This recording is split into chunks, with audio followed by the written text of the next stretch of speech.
Medak BJP MP Raghunandan Rao హైదరాబాద్లో రాష్ట్ర డీజీపీని కలిశారు. సంగారెడ్డి జిల్లా జిన్నారం మండలంలో శివాలయం టెంపుల్ ధ్వంసంపై డీజీపీకి ఫిర్యాదు చేశారు.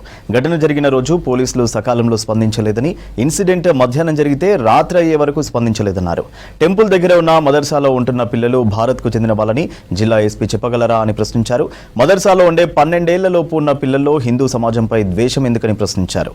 శివాలయం టెంపుల్లో విగ్రహం పగిలిన తర్వాత మదర్సాలో ఉండే పిల్లలు లోపలికి వెళ్లి వచ్చిన వీడియోలు ఎందుకు బయటకు రావని అడిగారు. రామాలయం ప్లేస్ లో మదర్సా ఎలా వచ్చిందన్నారు. శివనగర్, సదాశివపేట మదర్సాల్లో ఉంటున్న పిల్లలు ఏ దేశానికి చెందిన వాళ్ళో చెప్పాలని కోరారు.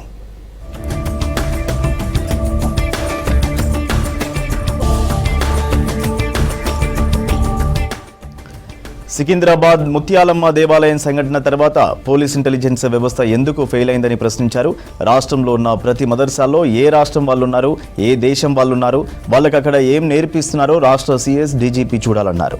కేంద్ర ప్రభుత్వ ఆదేశాల ప్రకారం తెలంగాణలో ఉంటున్న బంగ్లాదేశ్, పాకిస్తాన్, మయన్మార్ రోహింగ్యాలను దేశం నుంచి వెళ్లగొట్టకపోతే హైదరాబాద్ బగ్గుమంటుందన్నారు బీజేపీ ఎంపీ రఘునందన్ రావు.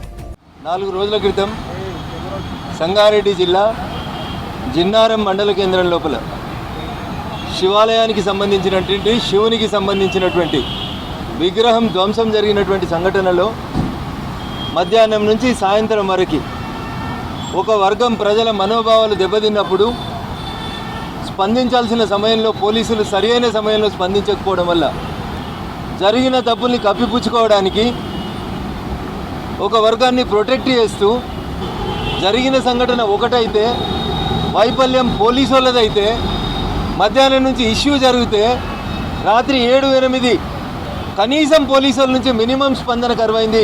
ఇది బాధాకరమైనటువంటి విషయం. మీరు గొడవని సరైన సమయంలో నిలుపుదల చేయలేకపోవడం వల్ల ఒక దగ్గర నుంచి ఇంకొక దగ్గరికి జనాలంతా పరిగెత్తుతూ రాళ్ళు రూకునేటువంటి పరిస్థితి వస్తే 1, 2, 3, 4 ఎఫ్ఐఆర్లు నమోదు చేసిర్రు.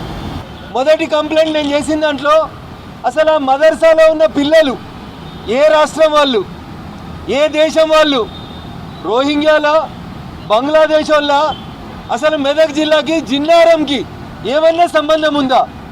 ఆ మదర్సాలో ఉన్న పిల్లలు ఏ రాష్ట్రం, ఏ దేశం అని కనీసం ఇప్పటికన్నా మీ ఎస్పీ గారు చెప్పగలుగుతారా?